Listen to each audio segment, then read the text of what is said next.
Friends, पिछले कुछ lectures में हमने इंटीजर प्रोग्रामिंग प्रॉब्लम के इम्पोर्टेंस के बारे में पढ़ा, एप्लीकेशन के बारे में पढ़ा और ग्राफिकल मेथड के बारे में पढ़ा, है ना।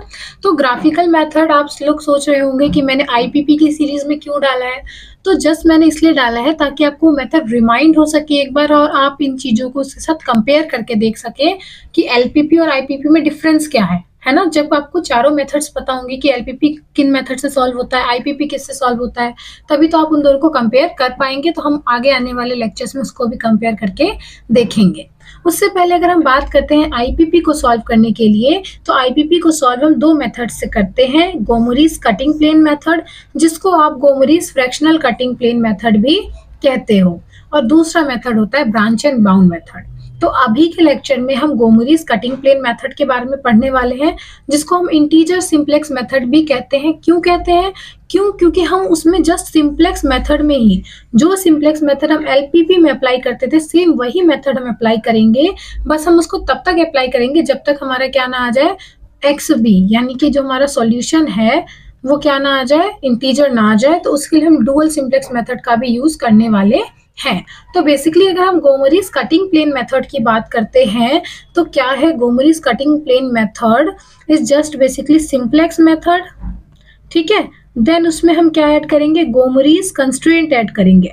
तो गोमरीज कंस्ट्रेंट मैं आपको सिखाऊंगी अभी ऐड कैसे करना है। एंड देन उसके बाद हम डुअल सिंप्लेक्स मेथड, इस नई सिंप्लेक्स टेबल पे गोमरीज कंस्ट्रेंट ऐड करने के बाद जो सिंप्लेक्स टेबल बनती है उस पे अप्लाई करेंगे। तो आपको बस ये 3 स्टेप्स याद रखने हैं कि पहले तो सिंप्लेक्स मेथड से सॉल्व करेंगे जैसे एलपीपी में किया करते थे, उसके बाद हम उसमें गोमरीज कंस्ट्रेंट ऐड करके देन उसके बाद हम उस पर डुअल सिंप्लेक्स लगाएंगे, ठीक है। आई होप आपको ये क्लियर होगा। चलिए अब हम गोमरीज कटिंग प्लेन मेथड को और अच्छे से समझ लेते हैं। तो अगर हम इसकी बात करते हैं तो इसका क्या मतलब है, गोमरीज कटिंग प्लेन मेथड या फिर Gomory's fractional cutting plane method को हम क्या कहते हैं, if the optimal solution by simplex method is integer then the problem is solve. तो अभी मैंने आपको बताया कि एलपीपी में हम सिंप्लेक्स मेथड अप्लाई करते थे, उसी के आगे और काम करना है हमें। कब तक करना है, जब तक जो हमारा एक्स बी है वो क्या ना आ जाए, इंटीजर ना आ जाए। क्या ना आ जाए, इंटीजर ना आ जाए, ठीक है। तो अगर हमारा इंटीजर किससे आ जाता है, अगर एक्स बी की वैल्यू इंटीजर आ जाती है ऑलरेडी नॉर्मल सिंप्लेक्स मेथड से ही, तो वही हमारा सॉल्यूशन हो जाता है। अगर नहीं आती है तो हम उसमें गोमरीज कंस्ट्रेंट ऐड करते हैं और उसके बाद हम क्या करते हैं, नई प्रॉब्लम को डुअल सिंप्लेक्स मेथड से सॉल्व करते हैं, जैसा कि मैंने आपको अभी बताया था।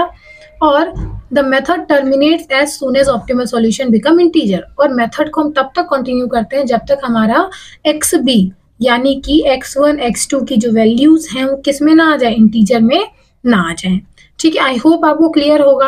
और गोमरीज कटिंग प्लेन से आप क्या समझते हो, कटिंग प्लेन का मतलब है कि जैसे अगर आपका जो ग्राफ बना था ना अभी ग्राफिकल मेथड में, तो लेट्स सपोज आपका ग्राफ कुछ वो ऐसा बना था, तो अगर इस ग्राफ में से कोई ऐसा रीजन है जिसमें क्या आ रहा है, नॉन इंटीजर सॉल्यूशन आ रहा है, तो हम उसको कट कर दें, हम उसको कट करके हटा दें। यानी कि हमारा गोल क्या होता है कटिंग प्लेन मेथड में, कि हम इस ग्राफ के नॉन, जैसे कि लेट्स सपोज आपका ये ग्राफ है, ये शेडेड रीजन है, तो इस ग्राफ के आप क्या करें, इस वाले ग्राफ, ये जो आपका ग्राफ है, इस ग्राफ के जो भी हमारे पोर्शन है जिसमें भी हमें नॉन इंटीजर सॉल्यूशन मिलेगा उसको कट करके हटा दे, तो हमारा जो भी इंटीजर सॉल्यूशन आएगा वो हमारा आंसर हो जाता था। क्लियर है? तो चलिए अब हम इसके एल्गोरिदम की बात करते हैं, गोमरीज एल्गोरिदम फॉर सॉल्विंग आईपीपी, ठीक है। तो सबसे पहले हम क्या करते हैं, जैसा कि मैंने बताया, solve the given ILPP as a simple LPP ignoring the integer restriction. तो सबसे पहले तो उसको सिंपल LPP की तरह सॉल्व करना है, जो आगे आने वाले एग्जाम्पल में हम करने वाले हैं।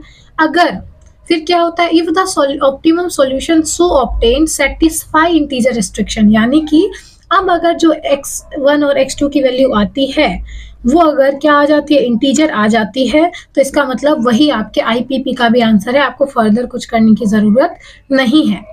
लेकिन अगर वो आईपीपी नहीं आती, यानी कि इंटीजर नहीं आती है, लेट्स सपोज ये 2 और 3 आ जाता, तो यानी कि यही एलपीपी का सॉल्यूशन आपके आईपीपी का भी सॉल्यूशन हो जाता।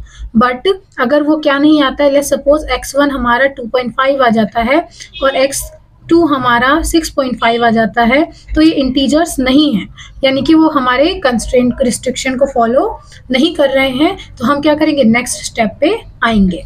क्लियर है? नेक्स्ट स्टेप पे क्या करते हैं हम, each non integer XBI can be written as XBI equals to XBI, यानी कि अब देखिए जैसे XB में जो आपका था ना x1 x2 की वैल्यू, जैसे सपोज एक है आपकी 2/3, एक है आपकी 4/5, ठीक है, या 9/5 है ना। तो आप इनको क्या करेंगे, इन फ्रैक्शंस को ब्रेक करके लिखेंगे दो फ्रैक्शंस में, यानी कि वो याद होगा आपको कॉन्सेप्ट, है ना।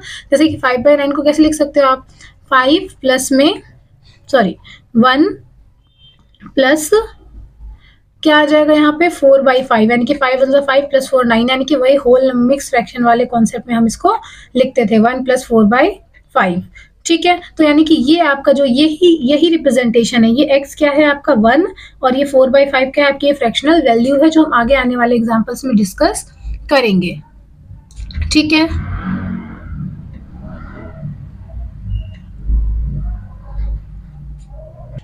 नेक्स्ट स्टेप देखिए, अगर हमारा XBI जो भी अब अलग अलग XBI होंगे इन सब में, है ना, तो जो लार्जेस्ट XBI होगा हम उसको सिलेक्ट कर लेंगे, है ना। जो लार्जेस्ट फ्रैक्शनल वैल्यू होगी हम उसको सिलेक्ट करेंगे, यानी कि हम मैक्सिमम F1 या F2 जो भी होगा फ्रैक्शनल वैल्यूज में से देखेंगे। हमें इस इंटीजर से, अब इस होल नंबर से हमें मतलब नहीं होगा, हम फ्रैक्शन से डील करेंगे। जो भी मैक्सिमम फ्रैक्शन होगा हम उसको चूज कर लेंगे और उसको क्या कर देंगे, हम उसके बेसिस पे आगे इसको सॉल्व करेंगे, और उसको हम क्या कह देते हैं, सोर्स रो कह देते हैं। क्या कह देते हैं, सोर्स रो कह देते हैं।